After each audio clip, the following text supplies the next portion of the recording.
JD in the Duffle Bag podcast, myself, Chuckie online. I got another talented human being in front of me. Listen, let me tell you something, yeah? I have to say, JD's actually come through. God forbid the day that JD come to me with an artist, that I really don't like and I have to take it because of the bag. I can't even lie. Kida Kudz, how are you, my brother? I'm blessed, brother. Good to see you, man. Good to see you too, my bro. Firstly, I have to say, your little boy, absolutely, he's a proper little cutie, bro. I appreciate you, man. It's one in 5 days. 1 in 5 days, yeah? 1 in 5 days. Mad. Yeah, what's fatherhood like been for you?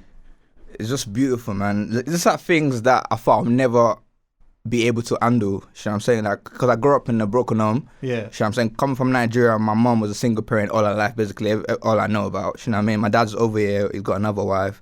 So I grew up in a home with that dad. You know what I'm saying? So from the first day I knew I was having a baby, that was it. Serious. You know what I mean? I just zoned out to another person. Like, I'm like, I don't want my child to ever grow up. You know, the typical stuff. I hear that. I don't want to hear that. So I'll be with my kid every single day. Literally. Were you saying traveling with the family? Is that of course.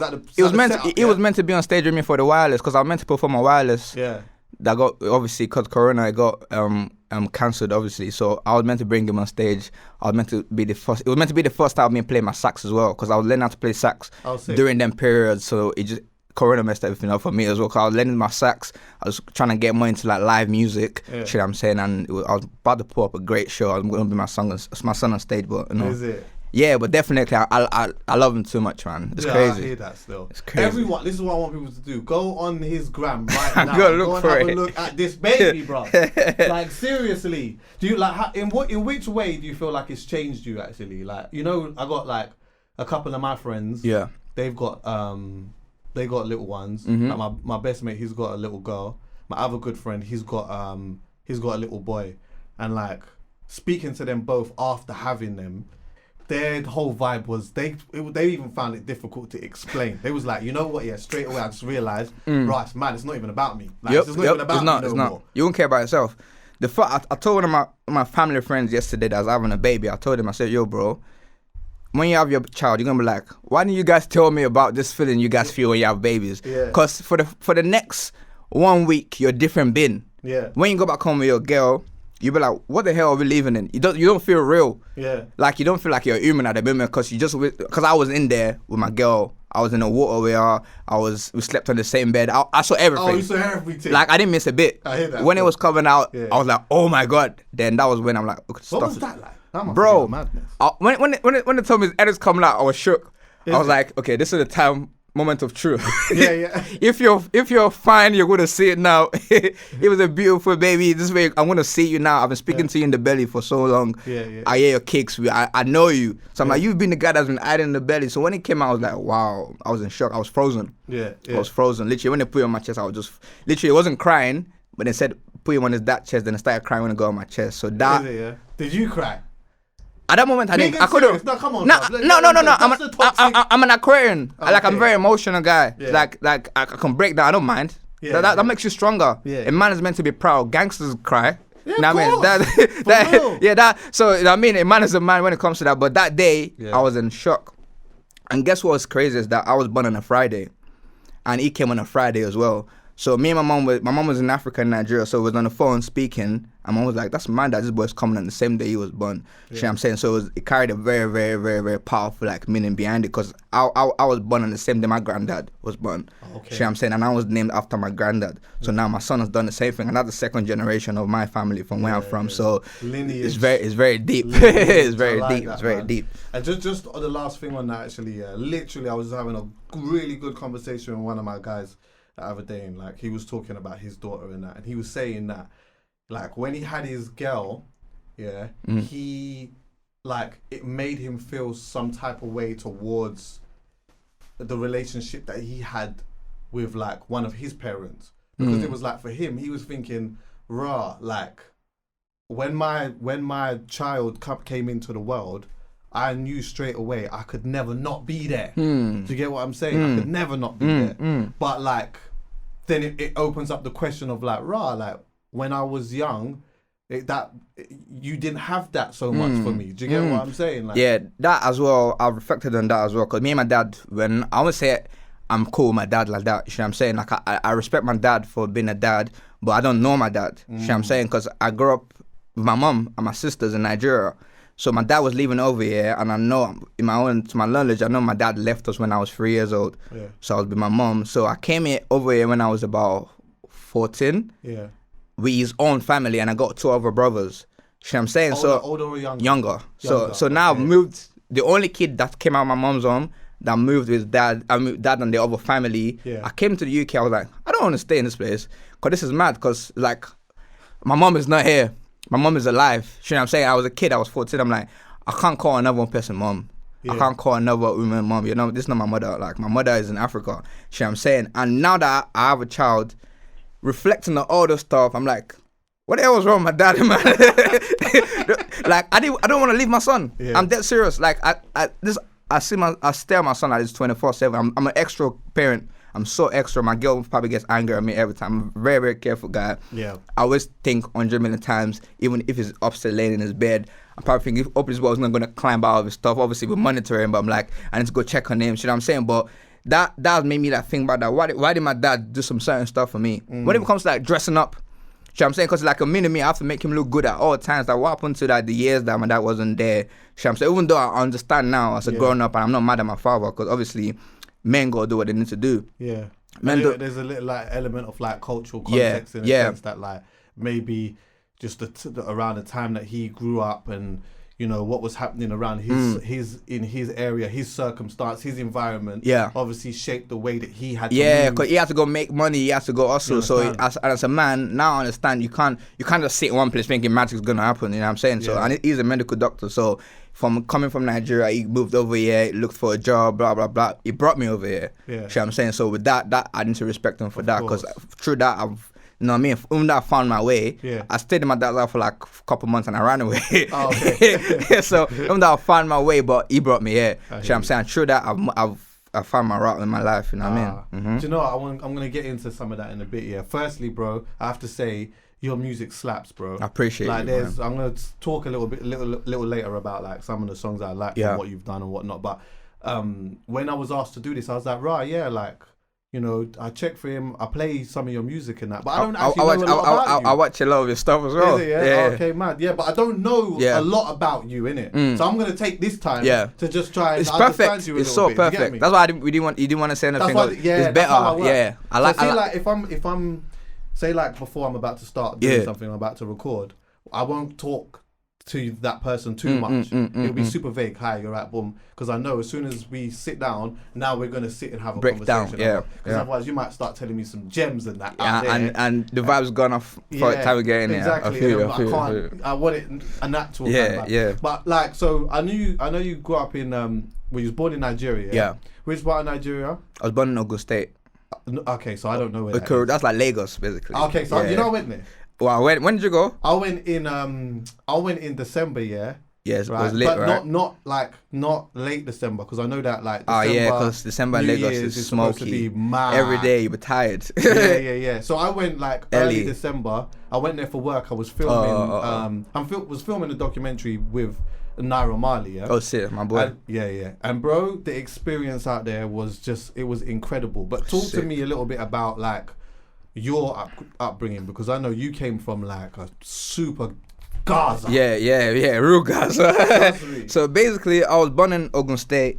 That's my culture. Basically, I'm a Yoruba man. You know what I'm saying? And Shagamu Remo is like just right next to Lagos, like 30 minutes from Lagos. So like a little village that they do our thing over there. But I was born there, moved to Lagos with my dad. Obviously, I was a baby with my mom and my siblings. We stayed there till I was 3 years old. All right, do you remember? I know it's such a young. I remember some stuff, you know. So good you said that. Painting that. I remember us getting robbed. Man. And let me tell you, I remember this because my mom told me the story again. Then it's crazy. And when I tell anyone the story, I'm like, it's mad how the brain works. Because my mom told me we got robbed when we were living with my dad when I was a baby, and they said they turned me upside down. I said they're gonna chop my leg off. What? Yeah, in Nigeria, they said they're gonna chop my leg off. And I remember that's why you said, do you remember anything? I actually remember that. Because when my mom told me, I'm like, what the hell? She said well, after my birthday party. I had the 1 year birthday party in Nigeria. Yeah. And it was a big, Nigerian, they like to celebrate. So it was a big party. My first birthday. So I'm saying there was party everywhere. So they came to rob us after. Like they came to take the dress. The dress my mom was wearing. Yeah, because they know now celebration and that. There's things there. Yeah. And why would you turn a baby dance? You're gonna chop the leg off. That's nuts. Cutlass as well. Oh mate. So that after that, then I moved to a city called Ibadan. Okay. And that's where my grandma was leaving. She was a nurse over there, and because after my dad left, my mom and my dad didn't work out. We moved to my grandma's house, and that's where I started. Getting to like know what the world was about. Me and my mom, and where I grew up was tough. Tough. Like I woke up outside my house one morning on a Saturday morning. We came outside the door, and there was a dead body right in front of our house. It's that kind of area. So this day was this nice Saturday morning. It was me, my mom, and my sisters. We came downstairs. We were chilling. It's something called environmental sanitation in Nigeria. So every Saturday you go clean your house. I think every other Saturday you have to clean your house, or if they can arrest you if you don't clean it up. Basically. Serious? Yeah. I don't know if it's still happening now, but I'm sure it's still in some area, like in the. You know what? Some people need that heat. You know? Yeah, I'll tell you, some people's yards dirty. What? Oh my god, bruv! I always remember a time there was this dude that used to go to my school, whatever. Yeah. When I tell you, no word of a lie, you had to wipe your feet when you left my man's yard. You know? What the hell? What? And the big, like, in the front room, the dogs had the front room, bro. Oh my god. So he was in his room, and obviously his mum was in her room, but the dogs was patterned in the front room. The two big dogs, that was their thing. With the TV on and that. And then a snake in the yard. That's disgusting. Anyway, go on. Sorry, bro. So, coming downstairs, so my mom was just sweeping. My mom loves cleaning. She wakes up 5 a.m. every day till today, and she cleans. She'll sweep everywhere. Wipe every day. She don't miss it. You know what I'm saying? So we came down. She just started running. All of a sudden, I started running. I didn't even look. I just ducked as well. Like, what the hell? Because I've never seen my mom run like that before. So she like, there's this dead body on the floor, on the main road. Like, not even like in the corner. And guess what? The road was right here. And my mom's shop, she owns like 6 shops. And it was right outside the shop. So like, thank God they didn't even dump the body in my mom's property. Then, we could, you know what I mean? But all of a sudden, police came in like 30 minutes, they swept the whole area. Yeah. They took everyone. I was there as well. They took everyone to the police station, like questioning us about what happened. But in Nigeria, there's money rituals and stuff. Of course. There's still dark stuff. That thing is still very much alive. Like politicians. You're talking about elaborate on that. Dark stuff is just like, it's like Africa is still a mad place. Yeah.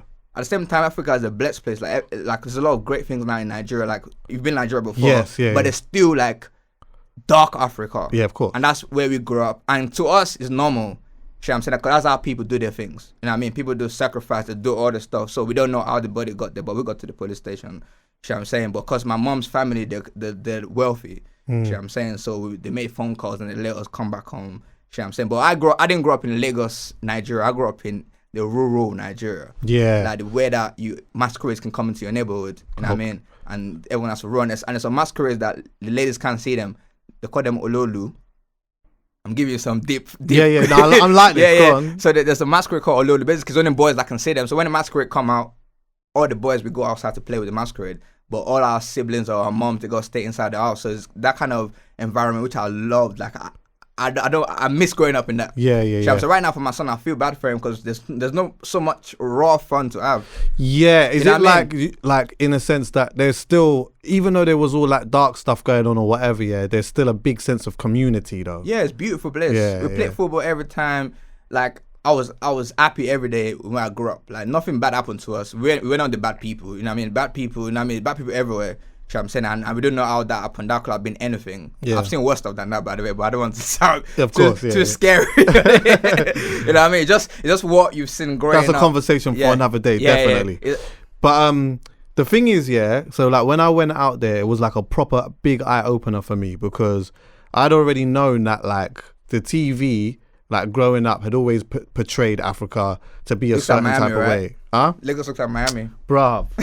When I went there, like, okay, like before I get to that part of it, I remember one morning, like we've gone to one show or whatever, yeah, and it's like outside Lagos. It was maybe like, I don't know, maybe about 45 minutes or whatever, yeah, and like on the sides, yeah, I'm looking and I'm seeing like it's like extreme poverty, like stuff I had not seen. Roads, yeah. That's what I'm talking. That's the kind of place where you grew up, mate.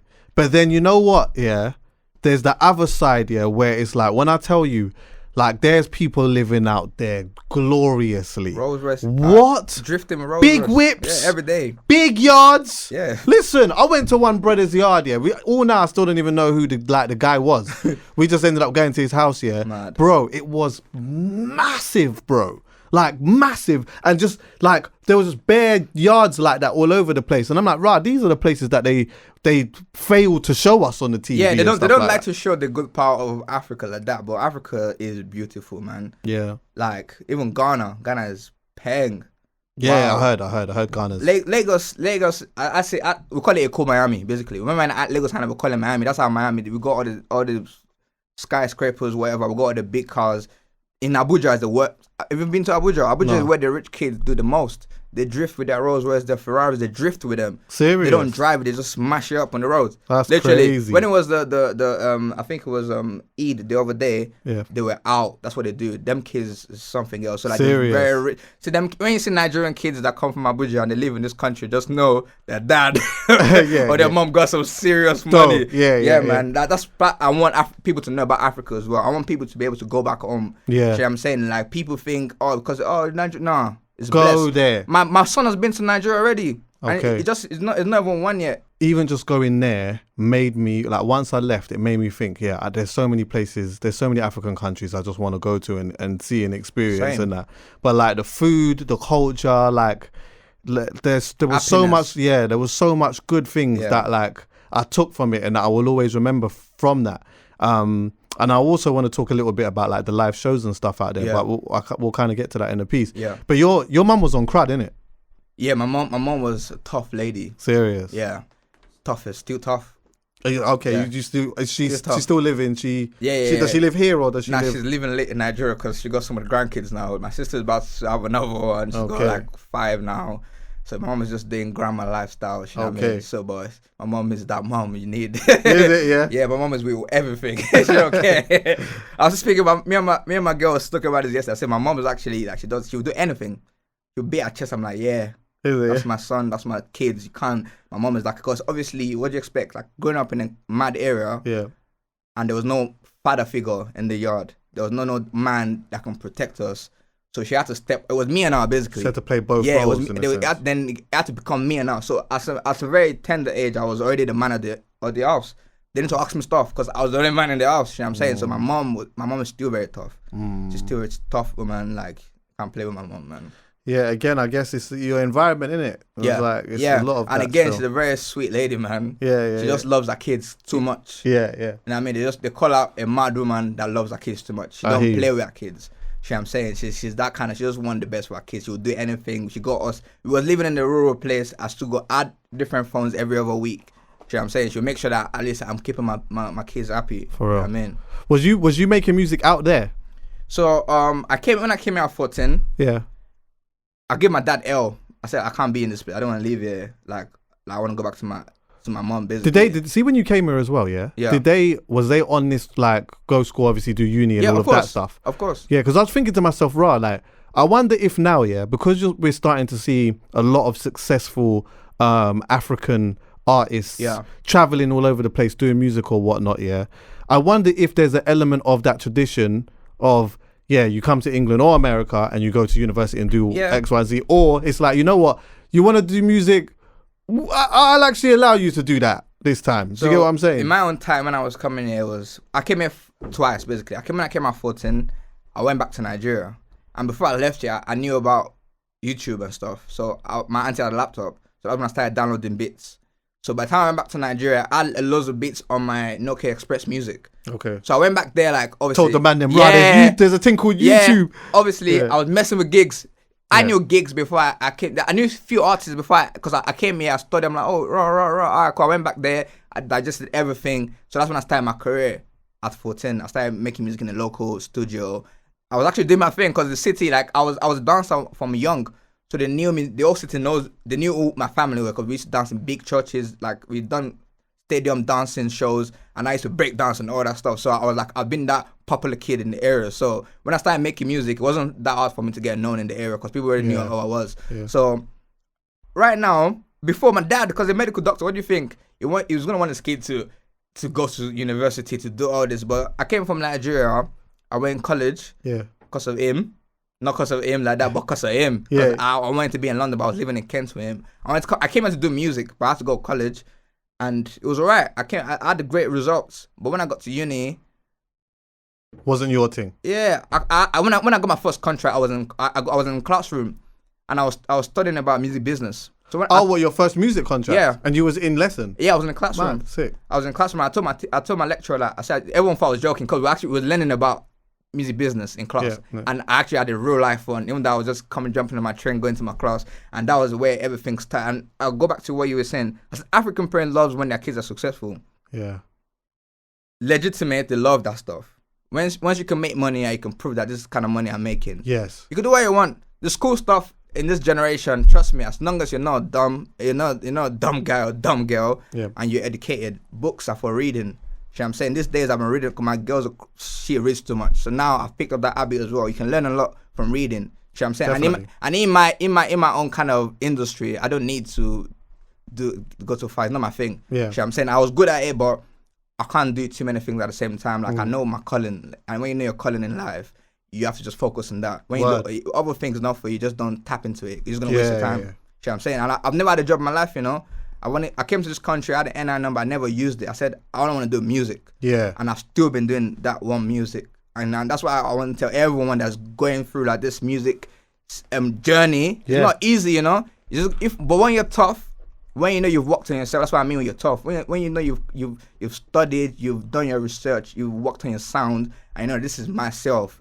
Trust me, your time's gonna come. Yeah, you know yeah. what I mean? So I don't believe when people say you're underrated. I said, nah, my stuff slaps. Yeah, you know what I mean? When you of play course. my song next to the biggest whatever artist, it's gonna sound as nice, or maybe even better than some. But that doesn't mean I'm not as big. Of course. You know what I'm saying? Because that's not where my head is at. I love music. I like making music, and I would tell people when you love music, everything else is gonna follow you. Yeah, You know what I'm saying? But when you do it for the wrong reasons, trust me. Like Fela said music is spiritual. If you play music, you're gonna die young. That's what Fela Kudz said, and that's the originator of Afrobeats. You know what I'm saying? So you have to be careful with the music spirits. It's not easy. It's like, and of course, it's different colors. It's a funny game. This is, and sometimes it can take a lot out of you. It does. But you know, sometimes it can do some great things for you. You just have to have sometimes the right people around you as well that are gonna, you know, be able to keep your head down, but also make the good decisions for you as well. Yeah. Whenever you can't make them yourself. Do you get me?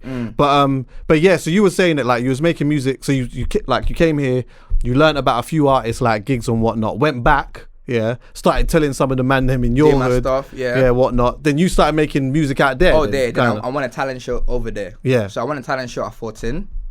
I came here, I went back, I started making music. You know what I'm saying? So when I came back over here, I was living with my dad for like a couple months. I left, then I started doing my thing. I didn't have a house. I was living in everyone's yard. I started living with my boys sofa. From a sofa, they gave me a single bed next to his double bed. Yeah. For now, I was arranging my single for anyway. They're gonna move out of the yard. They moved to a new house. We bought studio. You know what I mean? Then that's how I got here basically. Yeah. You know what I'm saying? My dad didn't know where I was for 2 weeks. And so you kept what? So wait, you came back here? Yeah, I came back here. Oh, okay. And this is where everything kicked off. So it's like people knew me from my talent show in Nigeria. Yeah. But when I came back here, it's like I amplified more. I was learning more, and I was using everything for my advantage. Like what I've learned in Nigeria, what I've learned over here, mushed everything together. I grew up on big hip hop. I'm a big Lil Wayne fan. Lil Wayne is my idol. Lil Wayne made me actually pick up my pen and grab a pad and write lyrics. You know what I'm saying? So putting everything together, you know what I mean, that's how Kida Kudz was born. It's crazy, bro. Do you know? I always think, like, I wonder what it's like to live in a country, and then like at years where. Like, it's not like you've come here when you was a baby. You've come here 14 years old or whatnot, You've come to a whole different country. Yeah. Obviously, you went back, but then you came back here again.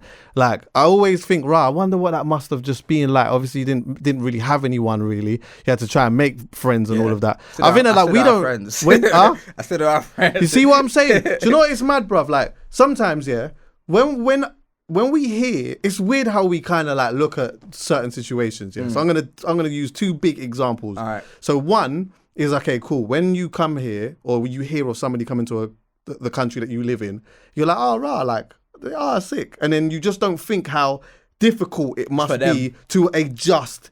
So you've left the country, you've come here, you've gone back, come back here, and you've made music that slaps. It pops in the club. You got record deals, and it connects in both countries and that. Like, it took 9 years. Took 9 years. Yeah. It took 9 years. I took my breaks. See what I'm saying? Like, sometimes when I first moved here, I couldn't speak in class, you know? Is it? I wasn't talking to nobody. I was too African for everyone.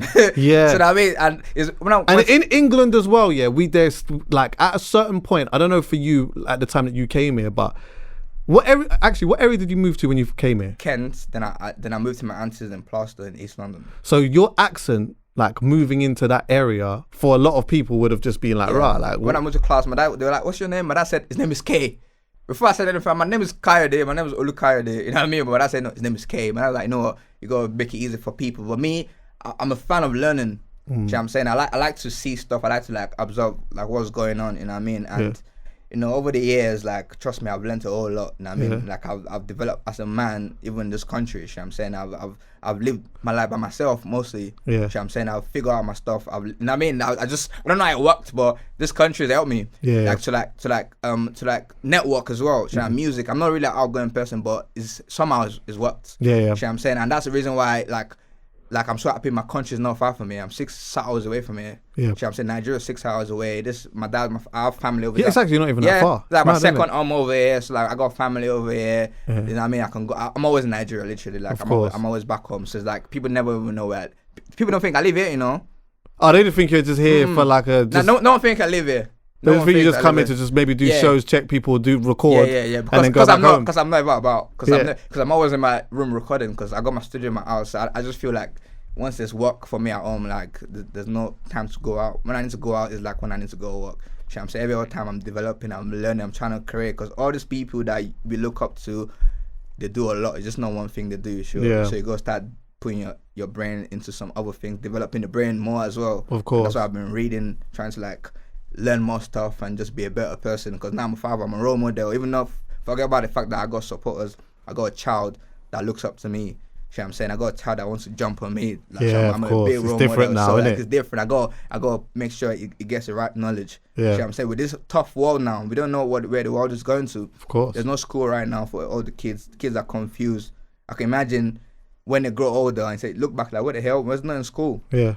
Imagine me telling my son that there was some explosion that happened the other day when I was born them times. Because you remember, obviously, he's still a baby. So it's a mad time now. We're all going to be strong. Yeah. I mean, we're all going to educate our mind and just stay solid. Imagine as well, yeah. Just imagine you lived here with your parents and that, and then like your mum now has to homeschool you.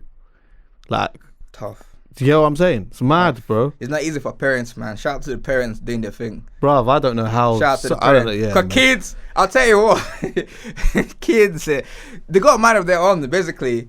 And they just think the world is just like it's a game to them. They don't care. Yeah, of course. You know what I'm saying? It's like a game to them. Like my baby, he's got so much personality already. Yeah. I'm like, you don't even know what's going on, do you? Yeah. You just wake up and smile. He wakes up and smile. Do you know what? I love how enthusiastic you are about your boy, bro. Yeah, man. It's crazy. Some people don't like me anymore because I'm too much of a dad. Yeah. But guess what I told people? I said, I love being a dad. I'm not doing this because, I actually love this stuff. Yeah. If I could get paid for being a father, then you would just knock the music thing on his head. I swear. No, but still, you're doing it for your boy, innit? So it's like, it's for him. Did you sense? See, for you was like is a vibe. Was that like that moment of something's really happening now? Okay, that's a great. That's how I started, that's how people knew Kida Kudz was in the UK. Because for that, I was in uni. I was going to uni, so I came back I was fasting and praying for a week. So I just know when there's so much going on in your life that you just know, I'm just going to fast and pray and just hope for better days, man. And that's what I done. So I fasted from Monday to Friday. So I broke my fast on Friday. I was downstairs where I used to live with my boys. Then I just went on YouTube, basically. That's how I found that beat. So, and I put the beat on, then I was freestyling to it. And I still got the raw vocals at home. I was just freestyling to it, just doing like melodies. Then even in the raw vocals, when I started saying, it's a mad thing, it's a vibe. I got gas while recording that. I'm like, this is the one. I don't know. I felt it from my soul that now you're just starting your career. Now you found what you need to be. That this is your sound. This is what you need to work on now. You got yourself. Now you're an artist. all them other years, you just warming up. Yeah, that was all practice. Yeah, that don't count. Yeah, I don't count them years. That's why I tell people my career literally started Now you're 2 on the years ago. pitch, bro. Yeah, you're on the pitch, bro. Exactly. So that's when there was no money to shoot no video. Me and my boy put about, I think, £200 together. We shot my boy Visions. We shot the videos in my apartments. Blah blah blah blah. GRM Daily. I think that's what. Yeah, I put up on GRM Daily. Was doing great. I didn't even know about Spotify and all them things that well. See what I'm saying? Because I didn't stop myself like that. Like dropping my music. I just tell whoever, just put the music out. I don't care. But if Survival was the first thing I actually paid attention on, like, am I gonna put this music out? Then we've done everything. Then that's what got me signed. Okay. That's what got me signed. Someone called me one answer that I used to know from back in the day said, "Hello, Kida. Some guy just called me from Universal, said he wants your number." I said, give it to him, man. I guess for that day, I just came out from uni, you know. I was tired. I was sitting down in the living room. Me and my boy were chatting. Then we wouldn't just answer together. So I'm like, this answer's calling. What's she calling me? That's weird because she's a big answer. So I'm like, what have I done? Like, she comes to the next minute, the person called the NR called from Universal. That's Sam from, I'm sure you know Sam. Sam's my guy. Yeah. Big up Sam. Yeah, big up Sam every day. That's my guy. That's my savior. Yeah, you know what I'm saying? So that's Sam. I always tell people he's an angel to me. That's the person that say, no, I believe in you. If maybe the whole world don't, by this moment I believe in this song. You know what I'm saying? And that just gave me some wings. And that's when I started just giving them. Do you know how great it is when you sit down with somebody and they say to you, do you know what? I believe in you. Bro. And that's bruv, do you know how powerful that that's is, all you bro? need. That's all you need. Trust me. Yeah, because you might think that's why I was saying back to all the artists listening to this right now. When you have good people around, like you said, you need them people there to big up yourself. Like, yo, bro, you're tough. See what I'm saying? Don't watch all these other things. All you need to focus on is this records. Promo cannot beat records. I always tell people there'll be a song that's gonna come one day that, trust me, the world's gonna feel like, okay, what the hell? Then the first is gonna be different. Like, it's good now. Labels now we sign with this promo. We're seeing all this sponsor post ads. Like, they're great, you know. But back in the day, how we was dropping music, we never cared. Shout out to the Jamaicans, man. Shout out to Jafra. Shout out to Intense. Shout out to Skilly Bang. All these guys that I listen to now. This is a guy they drop music every other day. Yeah. And they do views now. Now that there's views, YouTube, now they do views. So now that's why I'm getting back into that bag of where I used to be. Because before, there's too much of, when I got signed, there was so much of planning. There was too much planning. I don't like too much of planning. I like things to go on. As an artist, you know, you're creative, bro. When you have ideas that come to your head now, you go start working on it now. Yeah, bro. The moment people don't fit into that in that right time, like, oh God, you lost that energy. Trust me. Do you know what it is, bro? Sometimes, I think that there can be too much emphasis on the planning stuff. Yeah. That's good. It's good to plan. It's great. But sometimes it's great to just start. Yeah. Do you get what I'm saying? Sometimes it's great to start. You know, okay, boom. This is what I want to do. Yeah. This is where I'm trying to get to. Let's just start now. Because I tell you what, see, when we just start now, as we're going to the plan or try to execute what it is that we want, we actually might find on the way, boom, we could do this. And this might lead into something even bigger. Exactly. Do you understand what I'm saying? Sometimes when you like doing the planning thing, you just over plan and nothing happens. Yeah, I'll tell you what, sometimes we know there's some artists are so big that when they drop something, I know the world can shake or whatever, but there's this feeling we don't get anymore. It's that rawness. Yeah. It's like before, we never see our stars, you know? We didn't have our smartphone to see our stars. This is why people was dropping on the floor when they saw Michael Jackson, bruv. You see what I'm saying? If Michael Jackson had Instagram back then, bro, obviously there would have been hysteria. But imagine you don't ever see Michael Jackson in your whole life. And then you just see him one day somewhere fainting, rude boy. What? You're gonna lose your mind. It's like legs get weak. You know what I mean? You're gonna lose your mind but these days there's Instagram Live. Like, obviously we love it because this is our generation. Like, that's an easier way to connect with our fans. Right now, imagine there was no social media and the coronavirus stuff started and you couldn't see anything to do with your favorite artist or your favorite instrumental or whatever. You know what I'm saying? But social media is really good. But at the same time, too much of it for artists. Sometimes you gotta concentrate on your purpose, my guy. If you're here to make music, make music. If you want to be a comedian, be a comedian. You know what I'm saying? When you start going up and down, you don't give us like I'm a consumer as well. I love some people that I would definitely listen to their project. And I know I got people that consume my stuff, so I always put all that into consideration before I put anything out. I'll make sure that. Now I just put out a song like 2 weeks ago. Bugar is doing great in Africa right now, and that was the plan I had for it. I said, no, I always give UK sounds that they can vibe into immediately. At the same time, I always worry about my people back home too much. So I always make sure that you know what I mean. So I always make sure I give them what they can just say. This is our thing, you know what I mean. And everyone else said, what the hell was this saying there? Oh, there was Kida saying that. I was speaking Yoruba, but you probably wouldn't hear that I was speaking about because the way I've worked on myself is it's a balanced sound. It's for everyone. Like I was in my Addison Lee coming here. The Addison, your music is nice. And even though I was an artist, I'll just play my unreleased tunes just to like listen to stuff. I was playing some beats, obviously, just get some ideas on my phone while I was on the road. You know what I'm saying? But now it's just you just gotta let it go, man. Stop waiting too much. I was telling my guys I'm not waiting on nothing again. Cause this music comes, they come every day. It's like, you know what I mean? This is what I do. Yeah. This music come every day. I don't care if it does no one let it go. Yeah. But at the same time, obviously, it's good to have someone that's gonna be, because you know what, you might just go full steam ahead. Yeah. Sometimes you need. I got people. Obviously, I got people that got keep and come. My number one is my girl. My girl is the one that controls most of the time. Let me tell you what's crazy. Even the song I just put out, because now I'm independent now. That was the first time I'm signed to BMG as a writer, but I'm independent as an artist. Okay. So that's the first single I put out by myself under Jiggabuzz Entertainment, and that's my retirement plan. You know what I'm saying? Everyone was shook. Retirement plan. Yeah. I'm talking. Let me tell you something, bro. Let me tell you something. There'll be a lot of young bucks that'll be watching this and that, yeah. And to them, when you hear like the retirement plan and that, fam, that just sounds mad. It might take me long, but that's the plan. You know what, young bucks. I'm telling you now, try. You see, when you get the bag and whatever you're working, listen, put this thing to the side and that, because you know what. Life just starts moving mad rapid, like quick and whatever. Yeah. And you want to get to a stage in life where when you are older, even though you're not thinking about it too much, you just want to live as comfortable as possible. Because trust me, it's going to be hard for a lot of people that never thought that way because they just didn't really have the information. And again, really talking about this, my young guys, people in my age or older than me, even younger, I don't care, land is important. Trust me. Go buy some land. Go back home, buy some land. That's what I do. You gotta go back to, you know what I mean? Buy some land, invest. You know what I'm saying? Even though you don't want to leave there, even though you want to turn to agriculture and plant stuff there, go invest in some land. In a couple of years, the prices go up. Yeah. You know what I'm saying? Well, what did you do with your first check though? Okay, I'll be honest with you. I'll be honest with you. So I was living with my boys they've helped me in a lot of ways. Obviously, if we live together for 7 years doing this music stuff together. So when I got signed, I enveloped them their money, and me and my manager took a trip to. Wait. Well, before you even get there, like see when the P's went in the account and that. Like, what did you do it? Check it on your phone, or did you go to the cash point and just look at it? What did you do? I got told on the phone that it was sent.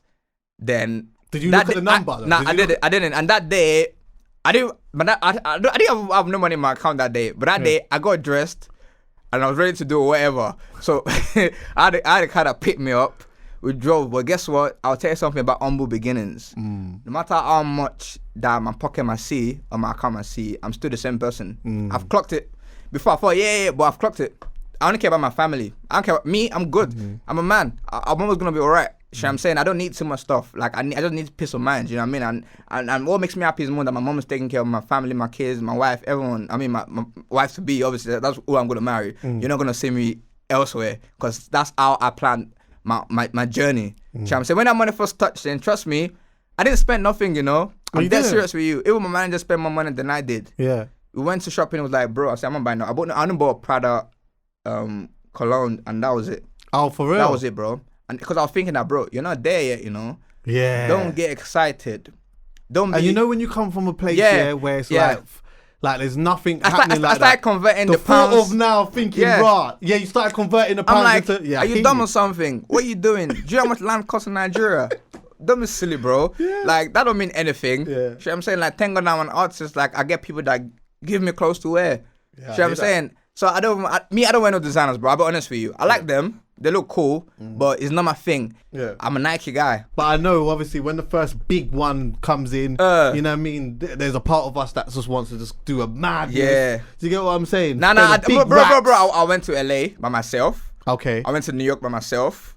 This is a place I've never been to. Imagine coming from Africa and then going to New York, and die in LA. Yeah, of course. What? This is LA. When I land, I'm like, bro. Yeah. I'm not going back.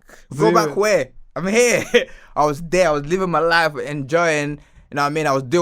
At that period I was single, so I was just like this. Indulging. This is so nice. What? I came back from LA 2 weeks after. I'm in New York by myself again. Yeah. And I had a big nut face bag. I was carrying it everywhere by myself. I was moving to different apartments. I'd go to a hotel by myself, everything by myself. Yeah. I was just exploring. Like if it's the only time I got to do all this. Yeah. Because I've looked at all this on the TV growing up, and now that I'm blessed to be able to like experience this same things all these people feel. Let me just go do it now. And that's what I done. That's what I wanted to do. Yeah. I didn't want to buy I didn't want to buy nothing but travel to America and see what I need to see, and I made bangers over there. You know what I'm saying? Because I was so happy that I could make that happen. Yeah, because you spend a decent amount of time in LA, right? Yeah, I went twice and I kept on changing my ticket to come back. Trust me, music, fashion, they go hand in hand. That's cold, bro. Yeah. I'm assuming as well the performing element of what you do must be like very sick for you to be able to just, you know, like as I said, you make music that resonates with people in England and obviously back home. Yeah. And there's like a big, you know, African community in pockets of, you know, African communities from, you know, different people from all over Africa, all over America and stuff like that. So that's like now, you know, music that's connecting that way. Yeah. And so like for you going and being able to perform even back home must be too Bro. sick. I firsthand I went and I saw a show out there and I was like, wow, it's man, crazy. it's like, yeah, it's different. I was almost crying in one of my shows. My headline, after all the signing stuff, I went back and I done the headline. I almost started crying on stage when I started singing "It's a Vibe." Is it? Yeah. I put my both arms like that. I was like, God, crazy. I can't believe it because people like to sing my ad libs. I don't know why. They love sing. Cause me, I'm like they won't get that because because when I make music, then I put what I like in it. Because I love listening to music on headphones, so I like to hear them panning from left to right. So that was my choice of stuff. But people like to sing them ad libs. Even for again, me and Gecko did that went off in Nigeria. The show was so spiritual. Normally in Lagos, people don't make it to any show until like 4 hours after it started. People came like 2 hours before my show started. I said, do not be late. And that time, the energy was so mad. Yeah, because the thing is as well, which I mentioned before, is that like, I feel like once places like Nigeria, Ghana, and other African countries have like the proper infrastructure in terms of like getting the tours and stuff, right? Because I know that there's like artists that are traveling around doing shows and whatever, but it's still like there isn't a Spotify over there just yet. Do you get what I'm saying? So like, yeah, I've read recently that the Spotify and streaming services in particular are only in South Africa, Tunisia, Morocco, Algeria, and I think one other place. Yeah, but it's like, yo, once, you know, like countries like Nigeria, Ghana, and all that, get everything they need, and then when you lot get this, like have the shows and the tours and whatever, and you're booked for a certain time and you're on at that time, then everything's crisp. Because bro, man had to wait. I remember when we was with Naira here, bro, man had to wait hours to touch the stage, bro. There's over 200 million people over there. Yeah, like I just dropped a song 2 weeks ago. My song goes on top 100. That's mad, because 200 million people, and if on Apple Music, because we got Apple Music that runs properly in Africa now. Oh, does it? Yeah, it runs properly in Africa. So I get on my top 100, I get on everything, every big artist always get over here. Like literally, all the big billboards, that happens, even though I'm not even there presently. It's too much of us. Yeah. So now imagine if we get all the platforms, do you know what our industry is going to become? Crazy. It's gonna be crazy. When those streaming numbers start adding up, bro, from over there, it's too much. The royalty checks will be mad. You know what I mean? And that's why I'm praying for. I'm hoping for the days that we're gonna have everything's gonna be 100% structured. Yeah. And we can we can monitor as well. I want things that should be like, yeah, this is what we're doing, this is what we're on, and it's for us man. There's a lot of my fellow artists in Nigeria that are planning to make the industry better, and I'm also working towards it as well. Once my hand touches what I need to touch, everybody knows I'm going straight back to that place to fix what I think needs fixing. Yeah. You know what I'm saying? Because I know there's a lot of loopholes that we need to like tidy up, and because there's so much sick artists in Nigeria right now that the whole world needs to know. You know what I'm saying? We only know the ones that, you know what I mean, that pops in here. Yeah. You know what I'm saying? But there's so much of them popping over there. You know what I'm saying? You just need to just hear a little bit and like, wow, you're hard. You know what I mean? Then they come over here. But something about Nigeria, because it's so big, and we've got a lot of Nigerians in diasporas. And that's why people like Burner are doing, because we're everywhere. Yeah, of course. It's too much of us. Bro, I went to Texas, and then like I went to South by Southwest, yeah, and I can't even remember who was doing a show out there, but like someone was doing like a show or whatnot, yeah, and then like I just noticed, right, there's like bare African people in it. Like, there was bare Nigerians, bare Ghanaians in there. There was these Eritreans in there. Like everyone had their thing that they were repping in that. And I was like, rah. So I was chatting to someone and they was like, yeah, bro. Like, the girl, she was Eritrean. She was like, oh, there's loads of us here. Like, it's too much. Like, if like you just meet, apparently some part in China that there's Nigerian community there. Like, yeah, that is part that the Nigerians just stay there. Like, I don't know. Do you know what I always think as well, yeah? I wonder if, like, because that there are, like, big pockets of it that a lot of people seem to not, or had not, I don't want to say pay attention to, yeah? But it's like, it just felt like that didn't exist. I wonder if those people that are there contribute to artists like yourself that are like, either from an African country or like living in England, making like Afro swing, Afro beats type music or whatnot. But more artists in that genre like pop over there based on the fact that there's, you know, your community's there essentially, more so than you would get somebody who's just making like other styles of UK music. Obviously you have like, you know, artists like, you know, Skepta, who you know, as like a grime MC or whatnot, but you know who he is, what he represents and stuff like that. You know, you've got a bunch of other artists that have been able to go over tour. Dave, you know what I'm saying? Yeah. But I feel like that genre of music might actually, over a period of time, become like one of those gateways that has a big access of artists being able to go there. I think right now we're so much up in it because now we're in the Grammys. I'm saying we're already in Grammys. If Bonner's in Grammys, I'm there. If Weezer's there, I'm there. That's my people. That's broskies. That's brother. That's, I mean, we don't be by blood, but that's brother. Once you lot there, we're already there. We're getting so close. Yeah. I'm saying a lot of people have made a lot of like living testimonies. Like David has done madness. I'm saying, yeah, he's done a madness. Yeah, over there. Bonner's done madness. Weezer's done madness. Olamide's done madness. There's a lot of people. So right now, our job is to remain solid. Yes. Don't shake until we finally get to where we're going. Because I don't think we're there yet, you know. Yeah. I think we're so close though. Yeah. We're not fighting. Before we used to be so far. No one knew anything. Now you're in the mix now. Now we're in the mix. Now we're in every conversation. Yeah. Like everyone's dancing to these dances. Yeah. I'm saying everyone knows that we always come up with the maddest dance. Yeah, exactly. and the long last, well, this dance, this shaku and leg walkers. That's the dance that stayed the longest, you know. I'm dead serious because in Nigeria we get dances every other. Like in a year, you have one day, maybe Atlanta. That's not Jamaica, bro. Yeah, of course. My girl is Jamaican. My son's half Jamaican. So what do you expect? I'm in the mix too. Yeah, so like, it's mad that there's always different dances just come all of a sudden. But yeah, man, like I'm happy and I'm happy to be part of it. You know what I'm saying? Like you're in a good. It seems like you're in a good musical space right now. Do you feel that? Yep. I enjoy great music from everywhere. My playlist is silly, bro. Yeah. Shit, I'm saying like, and I said, speaking about Jamaican, I might live my son's granddad's a Rasta. He's a Rasta man. Yeah, the Rasta dress touched the ground. So now like I'm learning different stuff, deeper stuff in life. You know what I mean? Sure, meeting because Jamaicans are serious people. You know what I'm saying? And my girls are very serious. Maybe not everyone, but I know my girl's a serious person, and our family are very serious people. So like learning cultural stuff and music. You know what I'm saying? Sure, I don't know if you know this guy called Ranking King. We done something together before he got into the whatever that happened to him. So I hope he speed recovery because I'm meant to fly over there to shoot a video. Me and Not Nice. He's a Jamaican artist, by the way. Raging King is a Jamaican artist for anyone who don't know. Yeah, and Not Nice, we done. We had a session over here, and me and Joe Frost.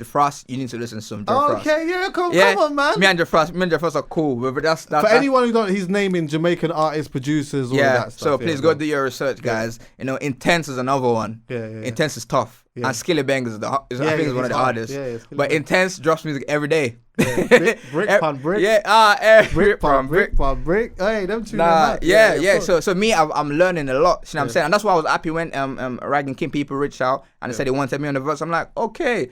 So I think you're doing the same thing I'm doing because I'm learning from you guys. Because I mean, these are things that growing up in Nigeria we knew Bob Marley, of course. The great. we knew Buju the Great. We know all these people, but I didn't know so much more. I don't knew the big stuff. So now I'm into the rawest Jamaican music. Like I'm learning. And those artists that you mentioned just there, like obviously Bob, but Buju Banton, Sizzler, Capleton, and these guys, they've always had like a strong, deep connection with African countries. Yeah, I've been Sizzler before I got here.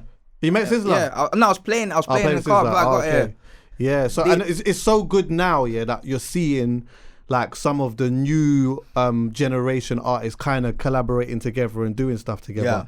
You know, it's sick to see Popcorn with Davido. Yes. Do you understand what I'm saying? It's good to see that happening. Yeah, great. So, you know. Well, it was one of us. It was one. We're one. We have to connect. We have to collaborate. Yeah, definitely. You know what I'm saying? I don't care how big artists might be. If I go in and sick ideas, I would DM people like, yo, I got this idea. Yeah. I would say my own mind. It's up to you if you want to do it or not. But like, it's love and collaborating. Yeah. You know what I'm saying? I think everyone needs to just keep coming together and making great music. That's what that matters. At the end of the day, people want to dance. We need to just remember this. We're artists, our job is to make people happy. Right. You know what I'm saying? Even though we make sad music sometimes to make people get zoned out, but trust me, people want to dance. Yeah. And we have to make sure people are dancing. Tasty Time is one of my favorite vibes from you at the moment. Sick. Me and my partner, we made that. Now, we made that when I knew she was having a baby. So that's when we recorded that in my old house, in my little studio room. And I'm like, no, I might do your verse on this, man. It sounds hard. We'll just sit right next to each other. But we'll go at 2.0 because that we couldn't shoot the video for it because I'm not with the label that I was with then. So now we're about to do another song on my next project, and that's gonna be tougher. Sick. That's gonna be. I was just playing this yesterday. I said it's gonna be 2.0. Tasty Time. Tasty Time is a deeper side of myself. That was a very loving side of myself. Of course. And my girl was like, no, you need to do more love songs, man. You do too much songs for the G's, blah blah blah. And guess what? My next song I'm putting out is gonna be for the girls. I'm trying to give the jiggy babes something as well. Of course. Because no our girls feel because now that I got my family, I don't care about them. No, we gotta make sure I'm balancing them, guys. You know what I mean? Balance, man. Yeah, balance. So musically, what have you got? What's happening for you at the moment? Yeah, so now I just put out a single called Buga featuring Fowls and JB from Ghana, and I'm putting out another one by myself. And then my project's already ready. I finished that earlier on before even the corona started. I finished my second project, and I'm probably working on another whatever I want to call it, but that's done. So now I'm about to finish up, like, you know what I'm saying, couple business, getting in place, and put it out. And now I'm about to go to Italy. I'm shooting a video. I won't mention the artist's name now until everything is done. But one of the songs on tape featuring a big artist from Italy, and which was a great fan of my stuff. And me seeing it was a way bigger artist than I would think it is. But it's like, nah, bro. Yeah. I've been playing all your stuff. How do you make this stuff? I'm like, no, bro. I got songs. Yeah. Let's make music. I don't like friendship. When it comes to artists, we're meant to make friends through music. The way me and you have met through this mics right now. Yeah. That's what I think every artist should do. Hey, wagwan. That's something that I put with Miss Bank as well. Like, hey, she posted one of my songs again. Yeah. I like your stuff, blah blah. I say music, you know what I mean, and that's how I met Snack. And Snack is you know what I mean? Madness. Yeah, and that's how Snack came. Cause me, I don't want to link up. I want to make music. I don't want to party. Studio. Yeah. You know what I mean? And that's what I think every artist should keep doing. I mean, start collaborating, man. The right ones though. The right collaborations. Of course, sometimes it don't work, innit? Yeah. Sometimes it does. When you get when it marries, when you put it in a pot. And it works, it's nice. Obviously, sometimes it don't, but that's all in the art of trying things. Do you get what I'm saying? What? Now you're independent now as well, so you probably have a bit more freedom to do some of the things that you want. I feel nice, man. You can do the bicep. You know what I mean? You can flex. You understand? If I can drop my song and delete it today. Yeah, exactly. Bro, well done on everything that you're doing. Yeah, long may it continue. Appreciate it. You know what I mean? Like the music that you make is very good, man. Seriously. It was good to kind of get to know you or understand you a little bit more. And it will be interesting to see, where the trajectory of your career goes and whatnot. But man, I know you got some what you got in the car now? What? Some ackee and salt? What you got there? I got oxtail. Some oxtail, rice and peas. I got some. What? Stewed chicken. Some stewed chicken. I got patties on patties. What? I got like 6. 6, yeah? And I got bare fruit juice. Yeah, quick porridge. So I'm gonna go walk out. Eat barefoot today. Is it? Yeah. That's my plan. And just go in the biceps. Yeah, I write some music after. Yeah, man. What? You have to eat good food. It also just quickly as well, because I was starting to get to understand some of the food in that while I was out in Nigeria or whatever, and just like, you get what I'm saying, getting the flipping jollof rice. Yeah, no. Amala. No, Eba. the like the what do you call it? Was it's like it's not yam. No, what is it? It's Pounded yam. Pounded yam. Come on, pounded yam. Yeah. Yeah. No, Mixed up with bare things and you understand what I'm saying? Pounded yam bro? and vegetables, bro. If you eat that one, the kind strength. Different. So stop asking me, go to gym, go and find pounded yam and yam. efforiro. You're Of good. course. Yeah. But nah, big up, Yeah, man. love, man. I appreciate it, bro. Blessed, man. Appreciate it. Love. JD and the Duffle Bag podcast, myself, Chuckie online. Listen, bro. Powers. Blessings, my bro. Kida Kudz. You understand?